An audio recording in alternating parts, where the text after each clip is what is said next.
Hello, coaches! Welcome back to another episode of Coach Better Spotlight.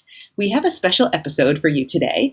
It's been almost a year that we've been remote learning, and things are still changing. We're still learning and having new surprises during this pandemic.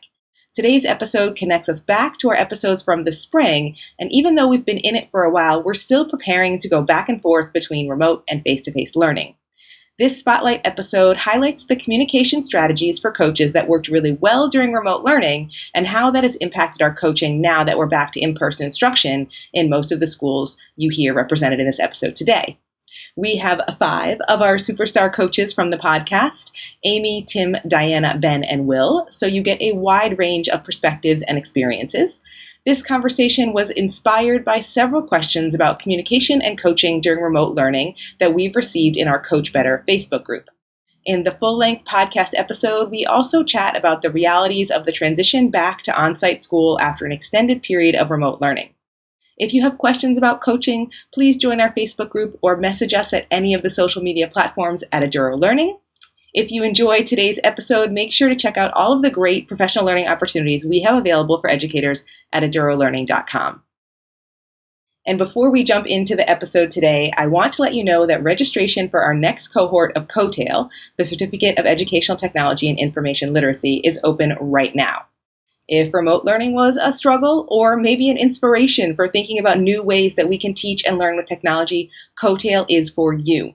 Stay tuned to the end of the episode to hear a brief intro to COTAIL and why she found it so powerful from our new Online 13 cohort facilitator, Tara Wadby. If you enjoy that, learn more by checking out cotail.com.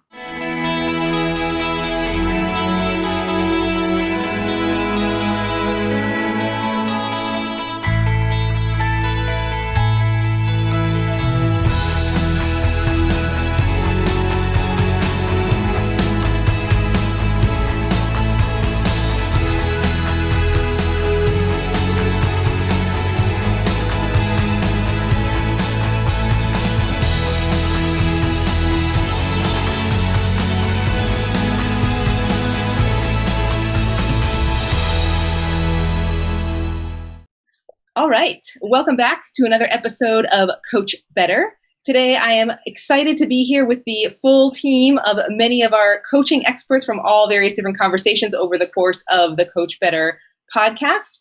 And today we thought we'd kind of talk about what it was like coaching in a remote setting and then what it's been like going back to school now and the key takeaways and what is basically informing your practice as a coach in this new kind of learning environment that we're in. Before we get started, I'd like to give everybody a chance to introduce themselves. I'm just going to call on you in the order that I see you on my screen. So I'm going to start with Tim. Tim's the first one. Tim, say hello. Hi, I'm Tim Bray. I'm the Director of Professional Development at Cheongna Dalton School in Cheongna, South Korea. Thank you, Tim. Diana.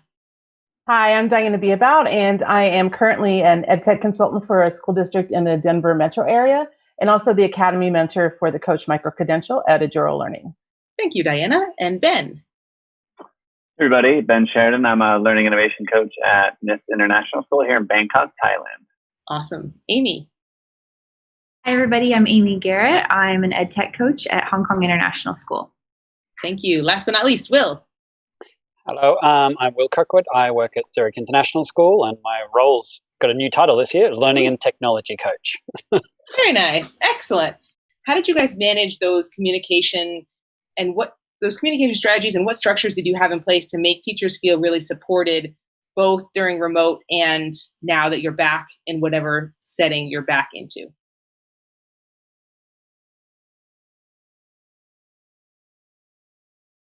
I'll go first. So I don't even know if I had the full answer for it, but I guess since returning, I guess that's probably the best way I'll answer it, is since returning, the really important thing, which I think actually everyone's aware of, teachers, administrators, coaches as well, of the importance of communication flows at school. So instead of going communication overload like it was, like Amy was saying, of getting text late at night and that sort of stuff, that was way beyond overflow. Now, as a school, and we've been trying for years, we've been able to centralize like faculty communication down to, we're initially every day, but now we're down to a week. So people hold their stories off and it comes out at a certain time. So it's become more newsletter-ish style, but it's actually making a single point of communication. Like obviously early on when we were returning and all the routines we knew was daily, and that was almost overflow again, but at least it was centralized. So actually pulling in some central systems to sort of distribute information has actually been a really interesting takeaway. And I get to track the sort of readership stats and they get read. So it's not just drip feed of one message at a time. It's 3 pages this week of information to pick up. Isn't that fascinating? Like, this is something that makes sense with or without pandemic, right? But it takes the experience of being like deluge of constant information for you to be like, you know what?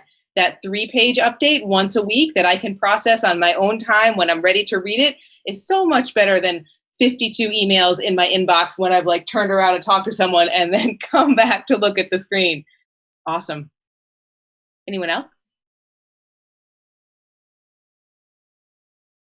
I think things have to be intentional. Like you said, in the past, like I'll just kind of walk by somebody's classroom and pop in and that. So participating, when I was working with my previous school, being in on meetings, even if just to hear what's going on and just to have my face there as well. And that's kind of what I'm doing as well. Just that kind of being present in a variety of situations, but also being intentional in planning things and reaching out to people, having some kind of routine as well. I also experienced those, particularly I was in the US and many of my colleagues were in China or in other countries in the spring. And so that turning the notifications off and just, I think people, at least the majority of people understood that we're all in these different time zones. So you may have a question, but I may not be able to get to it for a while, or somebody else is going to have to pick it up. At my previous school, we had a pretty good communication with the China-based staff. So they were kind of manning the phones a certain part of the day. And then for us in other time zones, we were, that kind of sharing in, organization, being intentional as well.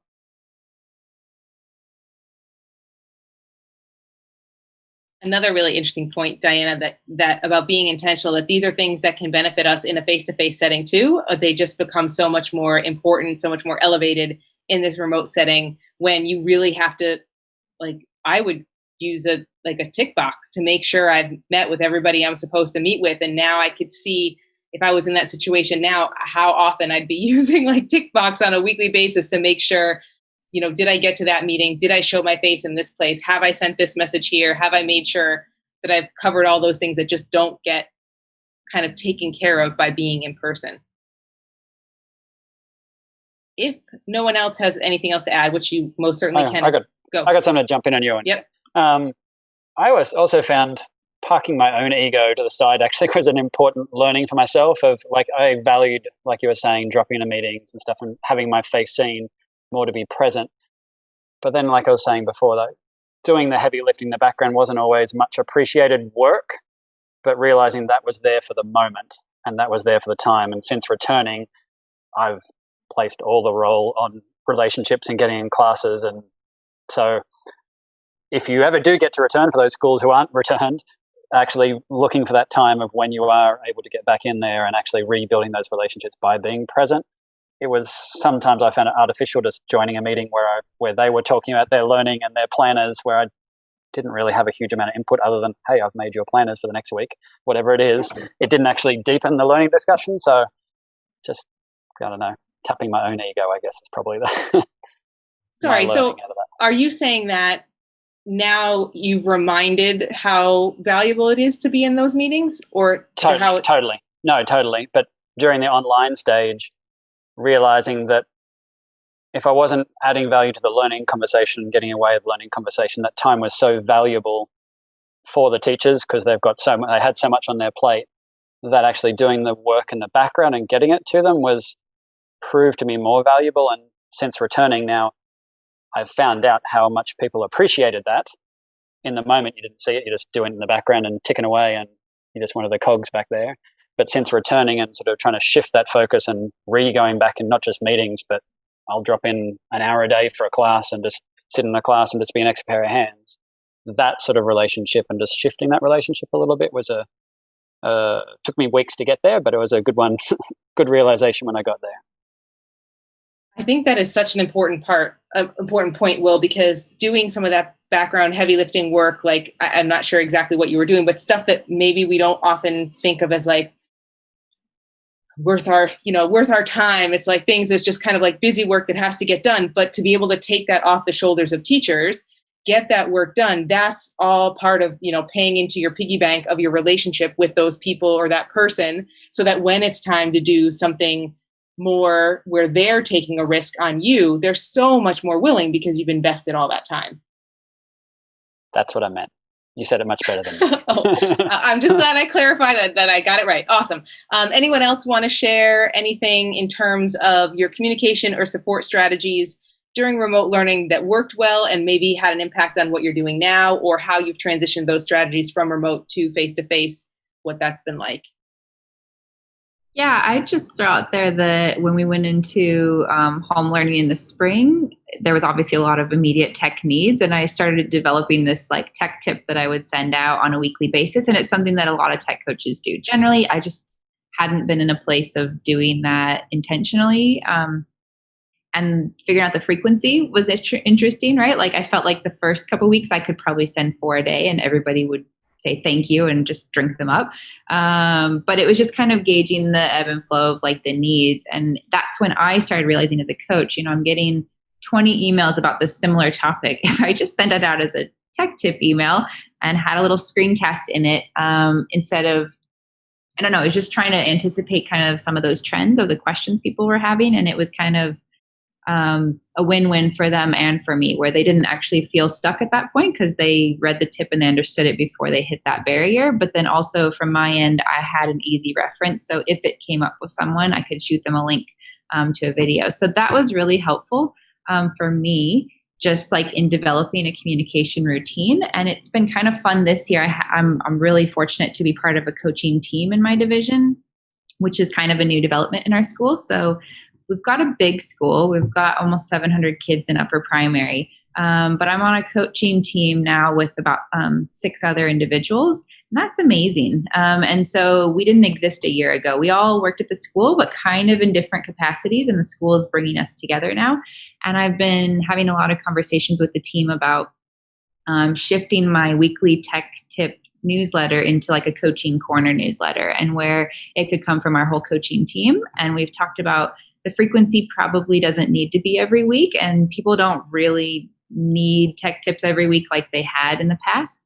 But if we did every other week or every month, but we focused more on student learning and sharing the stories that are happening in our community, and maybe tech tips can go down along the side of that too, then it's kind of a way to transition that communication so that we don't need to add on another newsletter on top of everything else we get. But I don't want to really give up that like regular communication either. I don't know, maybe I need to check my ego, but but it is helpful. And then I think in terms of like just getting feedback from teachers and what Diana was talking about with being intentional, I used to love writing letters. Like I was the person that always did pen pals and stationery and like hand wrote cards to everyone. And that's obviously like, not obviously, it's fallen away in the last like 5 years since like having a child or something.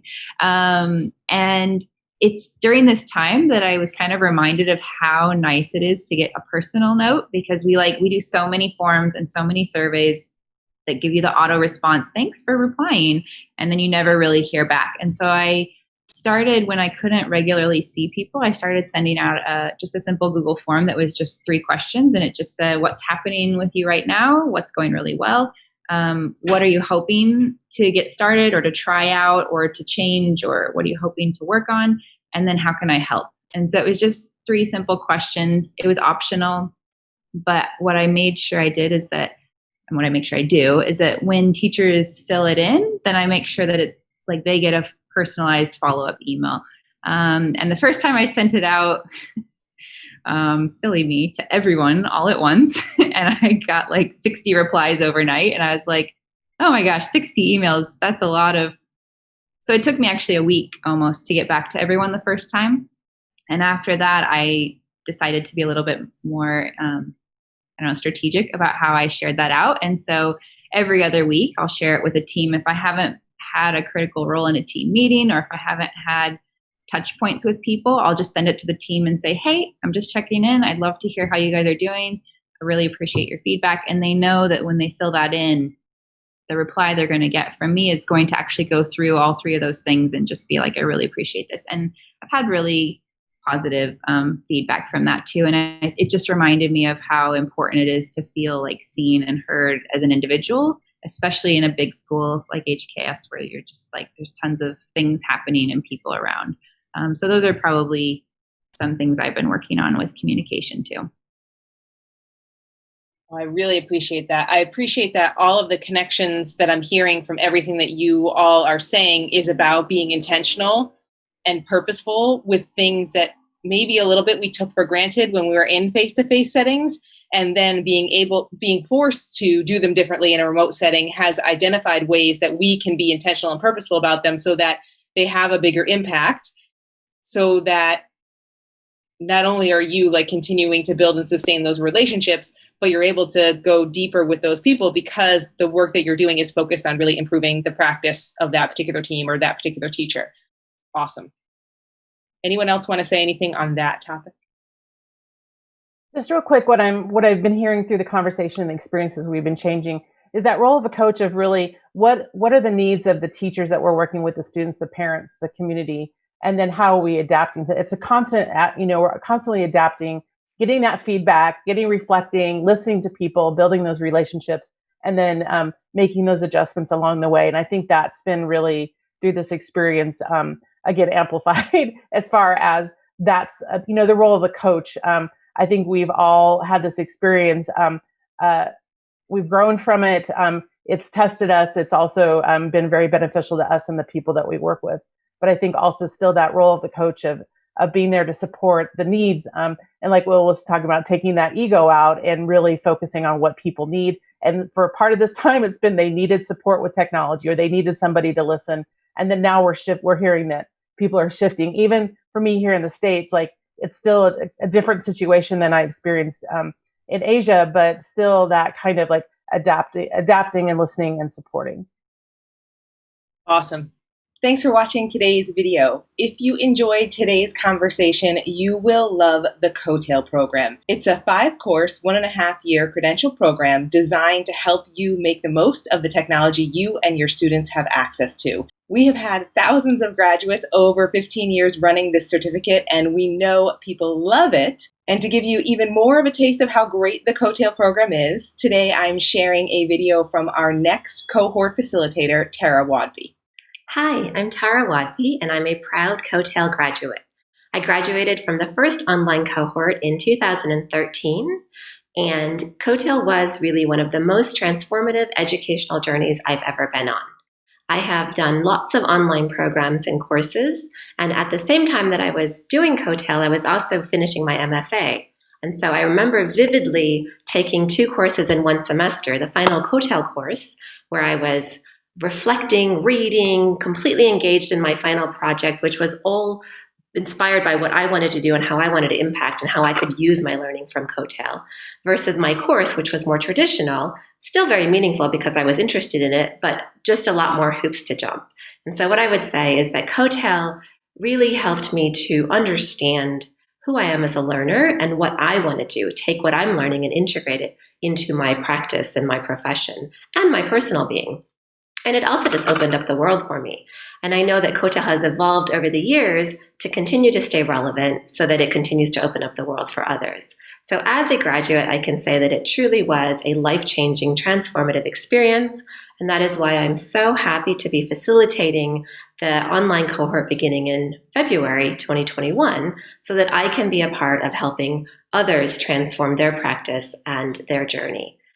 So COTAIL is an ongoing, sustainable, fantastic journey of learning, inspiration, reflection, but ultimately you take what's happening and what you're learning and you make it relevant to your contest so that you can have a greater impact on your students and on our profession of education.